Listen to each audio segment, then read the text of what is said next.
The steady beep of hospital monitors was the first thing I became aware of.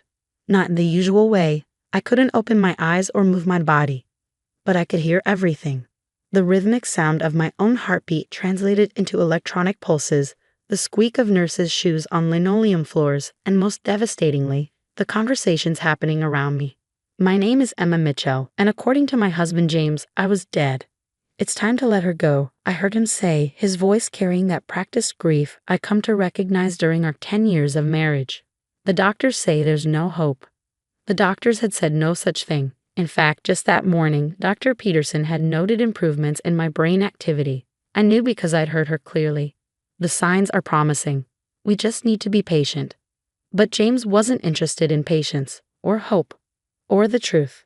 I had been in a coma for 6 weeks following a car accident, the same accident that James had walked away from without a scratch. The accident that occurred right after I'd told him I wanted to look at our joint accounts, that something wasn't adding up. Your sister would want you to move on. Sarah's voice drifted in. Sarah, my best friend since college, the one person I trusted more than anyone.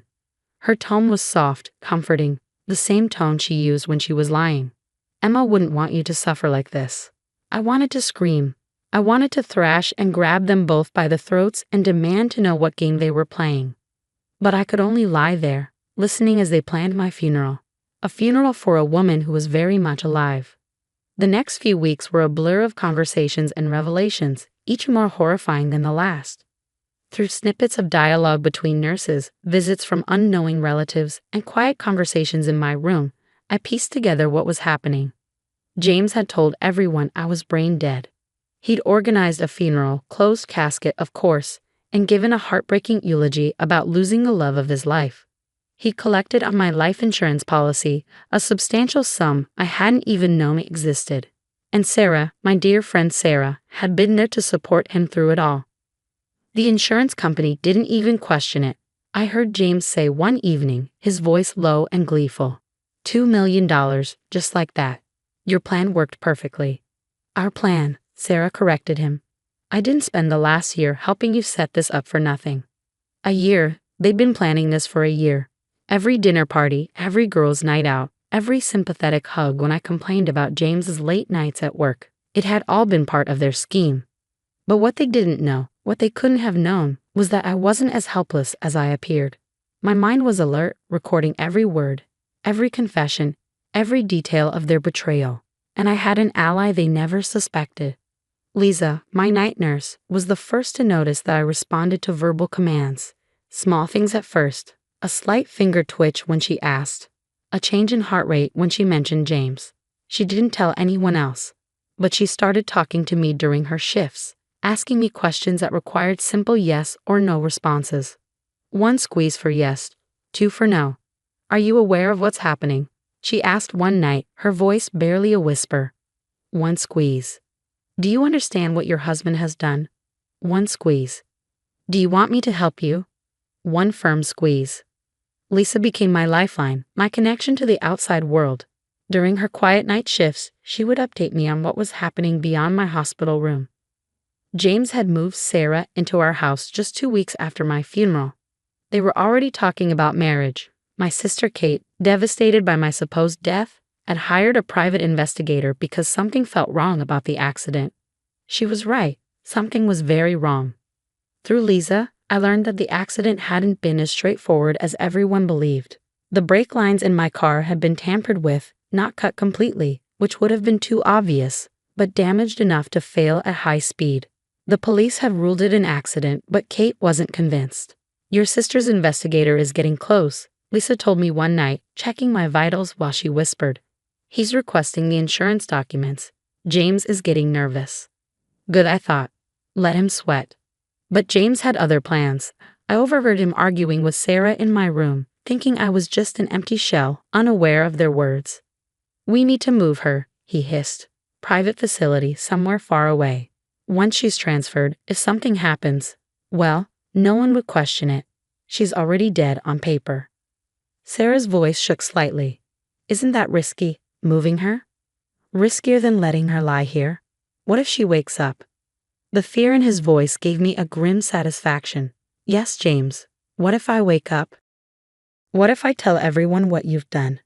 But I needed more time. My body was slowly responding, but I wasn't strong enough yet. Lisa had been documenting everything. My responses, their conversations, all of it. We just needed to hold on a little longer. That night after James and Sarah left, Lisa leaned close to my ear. They filed transfer papers, she whispered. They're moving you next week. But don't worry, I've contacted your sister. She's bringing the investigator tomorrow. Just hang on, Emma. Help is coming. I squeezed her hand once, fighting against the weight of my useless body. I would hang on. I would survive. And when I finally opened my eyes, James and Sarah would learn exactly what it meant to wake the dead. The next morning brought chaos. Through my state of forced stillness, I could hear raised voices in the hallway, Kate's familiar fierce tone cutting through the hospital's usual quiet.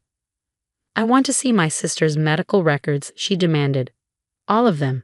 And I want to know why her husband isn't listed as next of kin anymore. That was news to me. Lisa must have been busier than I'd realized during her night shifts.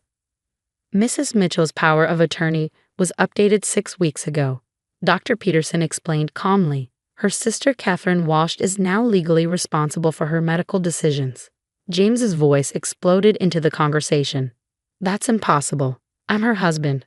Her legally dead husband. The investigator's voice joined in, deep, authoritative.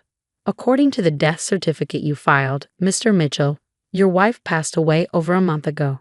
That makes your claim to power of attorney rather interesting, doesn't it? The silence that followed was delicious. I wish I could see James's face. There's been a misunderstanding, he stammered. I can explain. Oh, I'm sure you can, Kate cut in.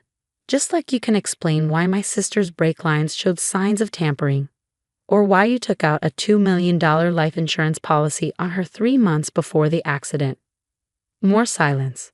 Then the sound of rapid footsteps, James trying to leave. The investigator's voice rang out again. Mr. Mitchell, I wouldn't leave the state if I were you. We have some questions about insurance fraud and attempted murder. The next few hours were a whirlwind of activity around me. Police came and went. Statements were taken. Lisa shared her documentation of my responses, the recording she'd secretly made of James and Sarah's conversations in my room. The hospital's security cameras had caught everything too, every visit, every whispered confession. Through it all, I kept squeezing Lisa's hand. One squeeze. Yes, I hear everything. Yes, I'm still fighting. Yes, I'm coming back. The police have taken them both in for questioning, Kate told me later, sitting by my bed. Lisa had explained to her about my consciousness, how I could hear and understand everything. James and Sarah. They're not getting away with this, Emma. I promise you. I wanted to hug her, to thank her for never giving up, for seeing through James's act when everyone else bought it. Instead, I lay there, listening and waiting, gathering my strength. That evening, Dr. Peterson brought in a specialist, a neurologist who specialized in coma recovery. Dr. Patel did a series of tests, measuring my responses to stimuli and commands. This is remarkable, she said finally. Your sister is absolutely present and aware. The improvements in her brain activity suggest she could wake up any day now. The fact that she was conscious enough to communicate through hand squeezes, it probably saved her life. Kate's breath caught. What do you mean? The transfer papers Mr. Mitchell filed. Dr. Patel explained. The facility he chose. We looked into it. It has a suspiciously high mortality rate for coma patients. If she had been moved there, she didn't need to finish the sentence. We all knew what would have happened. The next few days passed in a blur of medical tests and police interviews. I learned that Sarah had cracked under questioning, confessing everything. She and James had been having an affair for over a year. The plan had been his idea: stage an accident, collect the insurance, start a new life together. Sarah had helped him find someone to tamper with my car. But he said she wouldn't get hurt. Lisa read me Sarah's statement from the police report. The brakes were just supposed to fail enough to scare her, maybe cause a minor crash. He promised she wouldn't be seriously injured. Apparently, my supposed best friend thought attempted murder was fine as long as it wasn't too successful. The insurance company had launched their own investigation. The death certificate had been fraudulent. James had bribed someone at the funeral home to help him fake the documentation. The life insurance payout was being recovered, and James was facing multiple felony charges. But none of that mattered as much as what I felt happening inside my body. Day by day, I could sense more. My fingers didn't just twitch now. I could curl them slightly. My eyelids felt lighter. Something was changing. It happened on a Tuesday morning. Kate was reading to me, some trashy romance novel she knew I'd hate, when I felt it. A surge of strength, like a wave breaking through a dam. My eyes opened. Kate dropped the book. Emma. The room exploded into activity. Doctors rushed in, nurses called out stats. Through it all, I kept my eyes fixed on my sister's face, watching tears stream down her cheeks. Finally, after what felt like hours of tests and checks, they removed the breathing tube. My throat was raw, my voice barely a whisper, but I managed 3 words. I heard everything. Kate gripped my hand tight. "We know, sweetie. We know." "Where are they?" I asked. "James and Sarah. In jail, waiting for trial. They're not getting out anytime soon." I nodded slightly, conserving my strength. "Good, because I have a lot to say at their sentencing." Kate laughed through her tears. "That's my sister. 3 months in a coma and you come out swinging." But we both knew this was just the beginning. I had survived, yes. I had heard their plans and their confessions, gathered evidence even while trapped in my own body. But now came the hard part: recovery, rehabilitation, and making sure James and Sarah paid for every moment they thought I was helpless. They had tried to bury me, not realizing I was a seed. And now I was growing back stronger than ever. The next 6 months were the hardest of my life. Physical therapy was brutal. Learning to walk again, strengthening muscles that had atrophied during my coma. But I attacked each session with fierce determination, fueled by the memory of James and Sarah thinking I was as good as dead. Kate moved in with me after I was discharged, transforming my home back into something that felt like mine. She'd thrown out everything Sarah had brought in during her brief stay, repainted the walls, and rearranged the furniture. It helped, but sometimes at night, I'd still hear echoes of their conversations, their plans for my death playing on repeat in my mind. The preliminary hearing is next week, Detective Martinez told me during one of her regular visits. She'd been handling my case since the arrest, piecing together the conspiracy that had nearly killed me. "Are you sure you're ready to testify?" I met her gaze steadily. "I've been ready since the first day I heard them plotting in my hospital room." The courthouse was packed the day of the hearing. News of my resurrection had made national headlines. The coma patient who heard her husband plan her murder, who gathered evidence while trapped in her own body. Reporters lined the steps, cameras flashing as Kate helped me walk in. I hadn't seen James or Sarah since that day in the hospital when they discussed moving me somewhere to finish the job. Now, as I entered the courtroom, I saw them both at the defense table. James in an ill-fitting suit, his usual polished appearance gone, and Sarah looking small and terrified beside him. When I took the stand, James wouldn't meet my eyes. But Sarah stared, her face a mask of horror as I began to speak. "I remember everything," I said into the microphone, my voice clear and strong. "Every conversation, every plan, every detail of how they intended to kill me. I heard my husband plan my funeral while I lay there, unable to move or speak. I listened to my best friend comfort him, knowing they had sabotaged my car and left me for dead. I described it all, the conversations I'd overheard, the way they'd celebrated the insurance payout, their plans to transfer me somewhere I wouldn't survive. Through it all, I kept my eyes fixed on them, watching James squirm and Sarah cry. The worst part wasn't the betrayal, I continued. It was listening to them talk about me like I was nothing. Like the 10 years of marriage, the lifetime of friendship meant nothing. They thought being in a coma made me powerless. They were wrong. The evidence was overwhelming. Between Lisa's recordings, the hospital security footage, Sarah's confession, and my testimony, there was no room for doubt. The judge ordered them to stand trial for attempted murder, insurance fraud, and a host of other charges. As they were led away in handcuffs, Sarah finally broke. "Emma, please," she cried out. "I'm sorry. I never wanted." "Save it." I cut her off, my voice ice cold. "Save it for the trial." Outside the courthouse, Kate squeezed my hand. "You did it, sis. You showed them." But it wasn't over.